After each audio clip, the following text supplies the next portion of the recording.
Thursday. Rowley's dead. I keep telling myself it wasn't my fault, but I know it was. Well, at least partially. I was just in the wrong place at the wrong time. I wasn't even the one who made him eat the cheese, but still, guilt courses through my veins like a poison.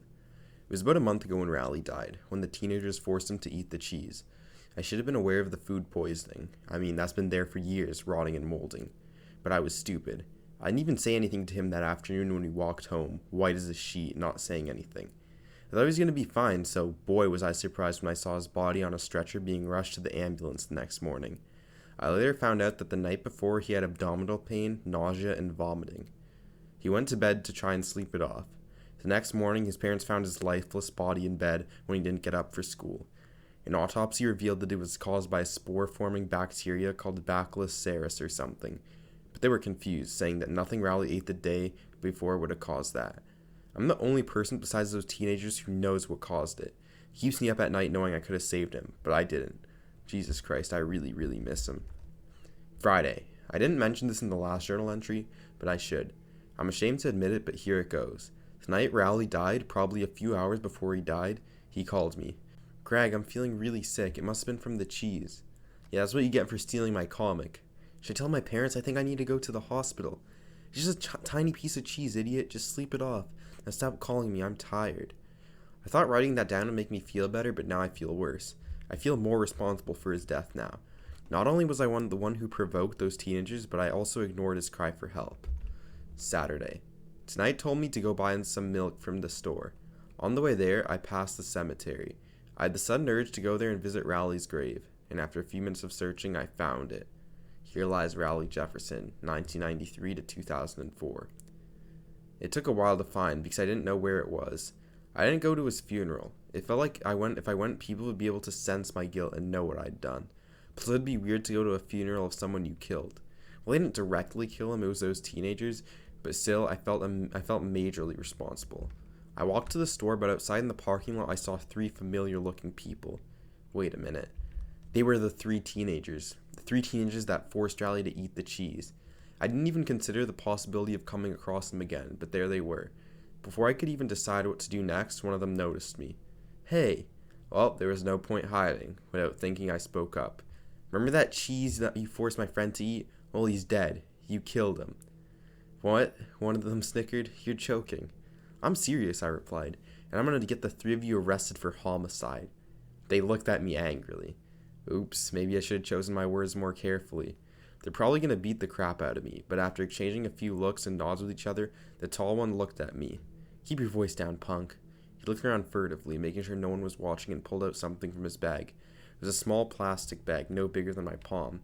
Inside was a white, powdery substance. He thrusted the plastic bag at me. Keep your mouth shut about us, and we'll give you this. I swallowed and asked what it was, even though I was pretty sure I knew. Crack, he replied. 5 grams. Now take it before anyone else sees. I looked around. The car park was empty. These guys were willing to give me free stuff in exchange for not ratting them out. I could ask for more stuff and they'd have no choice but to give it to me, so I asked them, Do you have a gun? They gritted their teeth angrily. No, they said. Now scram. I know you guys have a gun, I continued. Just give me that and I promise I won't breathe a word that you killed him. They glared at me, assessing their predicament. Fine. One of them reached into his bag and pulled out a Glock. That's all we're giving you. Now go away. I took the drugs and the guns and bolted, before they could change their mind. Monday. I still can't believe I managed to convince those teenagers for some crack and a gun. I know I shouldn't have, but I think about it. When's the next time I'm going to be able to get my hands on illegal weapons and drugs this easily? This was a once-in-a-lifetime opportunity. I wanted the gun because I always wanted to try one, and as I saw Roderick and his bandmates do drugs in the basement once, and I've always wanted to know what it was like to get high. The trouble was I couldn't do it in the house. My room didn't have a lock and the bathroom door was broken, so in period 2 during physics I excused myself. I ran to the bathroom and as I suspected, no one was there. I put a generous amount of crack and some baking soda on a metal spoon and put it over a lighter. After it finished cooking, I got out a medical syringe, siphoned it, and jabbed it into my arm. This was it. I waited for a few minutes. Nothing happened. Did I not cook it for long enough? Maybe we didn't put enough crack. I tried to do it all again, and I heard a voice behind me. Greg, what are you doing? What the hell, Greg? Are you doing drugs? Be quiet. Greg, why are you doing drugs in here? Shrog, put your voice down or else. What? Where'd you get a gun? Shrog, this bullet's going in your brain if you don't shut up. Help, help, he's got it. Bang. I don't even remember pulling the trigger. I guess my finger kind of slipped. I stood horrified as Shrog collapsed on the floor like a rag doll, dead before he even hit the ground. I tried to register what I'd done as I watched the dark blood oozing out of the back of his head into the piss-covered tiles. The distant sound of running footsteps snapped me back to reality, and I sprinted, past Shrog's body and out the door, not looking behind me. After I murdered Shrog, I ran back to class. Everyone was looking around panicked, and I played dumb while Mrs. Collins told me a gunshot was heard on school grounds. Then the principal announced in the intercom for everyone to lock their doors and hide under the desks while there were reports of a shooting. Everyone was talking nervously. I pretended to not know what was going on, despite my heart pounding somewhere in my throat. It didn't help that the drugs kicked in and I had to hide. The fact that I was high as hell. Eventually the police arrived, and it wasn't long before they found the body. An hour later, the principal announced that the students were to call their parents and go home early. Mom and Dad were relieved that I was safe, and I didn't respond. I was still numb with shock, and I didn't sleep that night. Surprisingly, school was open the next day. Then it was announced. We regret to inform that a fellow student, Shrog Gupta, has been shot and killed yesterday. If anyone suspects anyone or has information, please come forward. Crap. It won't be long until someone puts two and two together and figures out it was me. I'm too young to go to jail. I've got to plant these drugs and this gun on someone. Quick, but who? After I came back from school, I was going to write in this journal, except it wasn't under my bed where I hid it. It took me a second to realize what that meant. Someone had found it, and they could be reading it, and they'll know who killed Shrog. Did Roderick take it? No, he went to Bill's house yesterday and is still there. Could it be Mom and Dad? No, they greeted me nicely when I arrived. They probably wouldn't act that way if they found out I murdered my friend. That means it has to be Manny. I snatched my journal from Manny's hands, ran back to my room, and stuffed it into my closet. How much of it did he read? Can he even read? He can't even pronounce the word brother yet. I should be fine. Boy, was I wrong. Why is Bubby doing drugs and killing people? Luckily, Mom and Dad didn't understand him, but once he learned how to pronounce the letter R, I'm dead. But I've got to do something fast. He knows too much. For the record, I'm not proud of what I've done, but at 1 in the morning I went to Manny's room and smothered him. Wednesday. I woke up at 5 a.m. the next morning and ran to school. It won't be long before Mom tries to wake Manny up, only to find out he's not breathing. I tried to push those thoughts away and instead focus on what was important, getting rid of the gun and the drugs. At lunch, I noticed that Fragley's bag was slightly open, and this was my chance. I ran to the principal's office and told him that I saw Fragley with the gun. He called the police, and it wasn't long before the police burst into the cafeteria. I wasn't expecting them to tackle Fragley to the floor and beat the absolute crap out of him. I admit, I felt a bit bad as I watched him being dragged into the school handcuffed, but hey, nobody cares about that weirdo anyway. For the first time in days, I felt as a huge weight was lifted off me. I was safe, but there was something still nagging me. We had an assembly next period, and Mr. Winsky brought me up to stage and congratulated me for exposing the dangerous culprit in our school. Then he gave me back my safety patrol badge for my bravery and heroism as an award. That means I'm getting bully protection and a free pass from half of pre-algebra again. This is going great. The whole school is talking about me now. This definitely puts me higher on the popularity scale. Probably somewhere in like the top 5 in my school. Bryce even let me sit with the other popular kids. In my social studies class, Holly smiled at me and said, "Hi, Greg." She finally remembered my name. Everything was perfect, and after school I went home and saw Roderick alone watching TV. He said Mom and Dad were still in the hospital with Manny. Good, but there was something nagging me. What was it? When I got to my room, it hit me. Fingerprints. I definitely left fingerprints on that room and those drugs. And when they would find out. Why didn't I clean them to make sure the evidence was gone? I started to pace around my room. Would they find out? How long would it take? And that's when I heard a knock on the door. "Is this 12 Surrey Street? We'd like to speak to a Mr. Gregory Heffley."